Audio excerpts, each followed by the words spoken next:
आता तुम्ही राजकीय इनिंग सुरू केलेली आहे. मात्र यासाठी तुम्हाला ऑफर आली होती की तुम्ही एक इच्छा व्यक्त केली होती? सुप्त इच्छा तर कायमस्वरूपी होतीच मनामध्ये.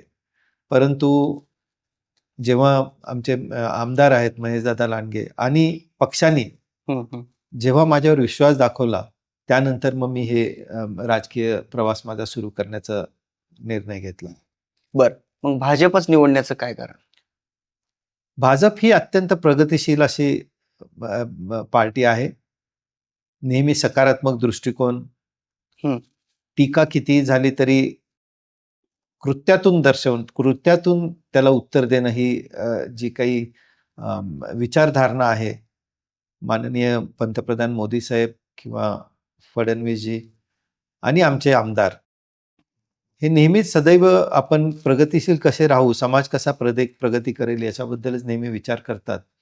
आणि हा जो पक्ष आहे हा निश्चितपणे एकंदरीत समाजाला प्रगतीकडे नेईल या दृष्टीने प्रयत्न करणारा पक्ष आहे, याची मला पूर्णपणे खात्री आहे.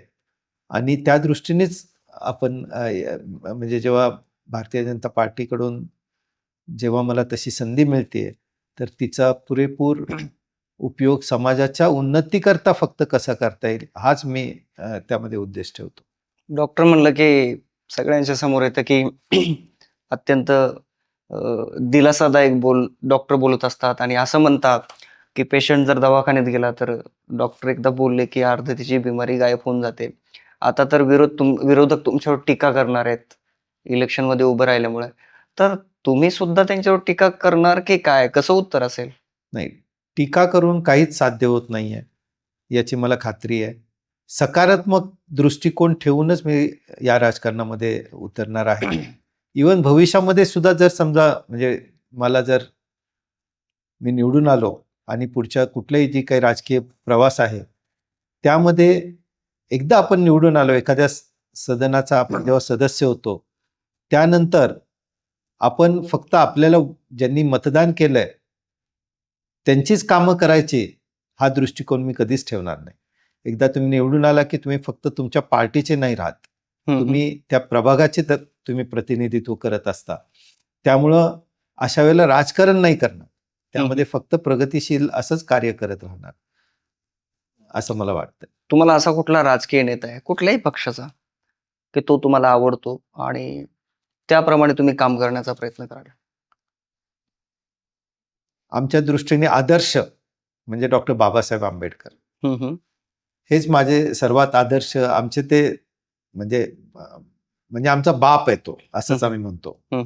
आणि बाबासाहेबांनी ज्या पद्धतीनं सदैव जातीच्या पलीकडे जाऊन जो विचार केला, पूर्ण समाजाचा जो विचार केला आणि त्यांना जशी पूर्णपणे समाजाची उन्नती करण्याचा फक्त एका जातीपुरता किंवा एका समूहापुरता असा त्यांनी कधीच विचार केला नाही, त्याप्रमाणे तेच माझे आदर्श आहेत आणि त्यानुसारच मी प्रगती करत राहील. सोशल मीडियाच्या भाऊ गर्दीत विश्वासार्हतेने चकाकणारे नाव म्हणजे लेट्सअप मराठी. सगळ्या नागरिकांना ती स्पीच लेट्सअप वरील मुलाखती म्हणजे विचारांचा खजिना. त्यानंतरच्या निवडणुकीमध्ये मला सोडून गेले.